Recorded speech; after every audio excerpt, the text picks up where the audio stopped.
Hi everyone, আজি লৈ আনিছো কৰ্দৈৰ মিঠা জলা টেঙা আচাৰৰ ৰেচিপি এটা। তাৰ কাৰণে মই লৈ লৈছো কৰ্দৈখিনি ইমান পকাও নহয়, ইমান কেঁচাও নহয়। কৰ্দৈখিনি ধুই সাফা কৰি মই দেখুৱা ধৰণেৰে সাইড কেটা কাটি লৈছো। তাৰ পিছত এইখিনি ষ্টাৰ কে কাটি লম। মই এইটো শেপতে কাটিছো, আপোনালোকে বেলেগ শেপতো কাটিব পাৰে। এনে ধৰণে কাটিলে দেখিবলৈ ভাল লাগে আৰু গুটিখিনি উলিয়াবলৈ সুবিধা হয়।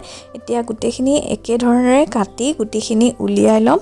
তাৰ পিছত বাউল এটাত এইখিনি ভৰাই লৈছো আৰু জোখমতে ইয়াত নিমখ দি দিম। নিমখটো নিজৰ জোখমতে দিব, বেছি হৈ গলে খাবলৈ চোকা হৈ যাব। সেইকাৰণে এইখিনি নিমখখিনি ইয়াত ভাল ধৰণে সানি লম। তাৰ পিছত ঢাকি থৈ দিম এক ৰাতিৰ কাৰণে।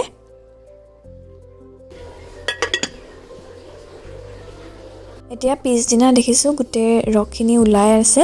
এতিয়া চেকনি এখনত ভাল ধৰণেৰে কৰ্দৈখিনি সেকি লম যাতে গোটেই পানীখিনি নিগৰি যায়। আৰু ইয়াত এইখিনি পানী কিছুমানে পিছত ব্যৱহাৰ কৰে, মই বাৰু ব্যৱহাৰ নকৰো।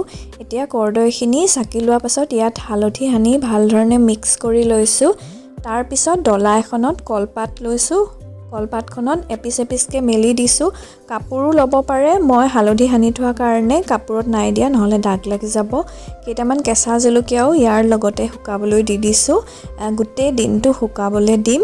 কৰ্দৈখিনি এদিনতে হৈ যায় আৰু আবেলি সময়ত এইখিনি চাইছো ধুনীয়াকৈ শুকাই গৈছে।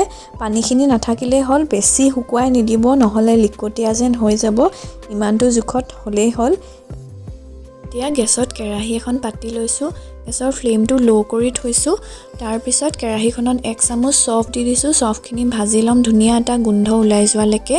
আৰু চফখিনি যেতিয়া অকণমান ৰঙচুৱা আৰু ধুনীয়া গোন্ধ এটা উলিয়াব, তেতিয়া গম পাব সেইখিনি হৈ গ'ল। তাৰ পিছত চফখিনি খুন্দি লৈছো, বেছি মিহি কৰিবও নালাগে, অলপ দৰদৰাচাকে থাকিব দিছো। আৰু এতিয়া লৈছো জিৰা ধনিয়া গুৰি। এইখিনি আগতেই মোৰ ওচৰত খুন্দি থোৱা আছিল ভাজি। তাৰ পিছত লৈছো জালুকৰ গুৰি 1 চামুচ আৰু পাঁচ ফোৰণ অকণমান।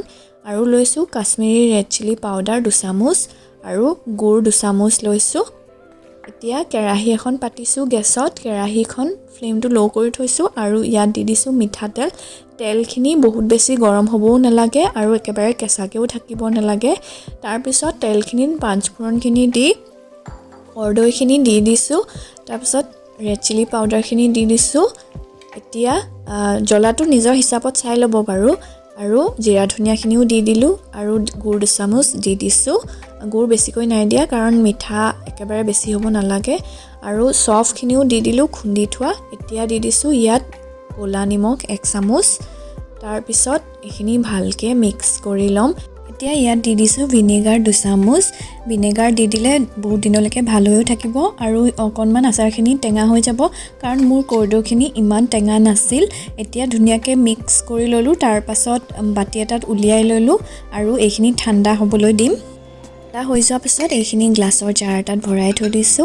তাৰ পিছত এইখিনি 3 দিনমান ভালকৈ ৰ'দত দিয়াৰ পিছত খাব পৰা হৈ যাব। কৰ্দৈ আচাৰ বনোৱা সহজ পদ্ধতি এটা আপোনালোকৰ লগত আজি শ্বেয়াৰ কৰিলো। ভিডিঅ'টো চাই কেনেকুৱা পালে জনাব। আজিলৈ আহিছো, বাই বাই।